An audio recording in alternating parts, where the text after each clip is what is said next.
Мінеке 1 сағаттан астам, 1,5-2 сағатта болып қалған шығар. Трамвай номер 3-ші ғой деймін, 165-ші номер тұр. Бірдеңесі сынып қалды. Енді бізге отырыңыздар басқа трамвайға, біз қазір Варушинмен кетеміз деді. Ол 1-2 сағаттай бұрын болды. Тіркеді 2 трамвайды бір-біріне. Сосын қайтадан тіркеген алып тастады. Ешкім ештеңе істеп атқан жоқ. Мінеке мынандай масқара сұрасақ, ешкім жауап бермейді.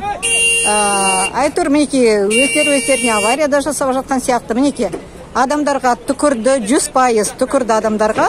Адамдар мінеке 2-ші сағат, 3-ші сағат мүмкін біз тұрмыз. Мінеке қараңыздар. Трамвайлар мінеке қараңыздар. Бірінің соңынан бір дізіліп тұр. Трамвай басқармасы түкірді халыққа. Скаков, Байханов түкірді халыққа.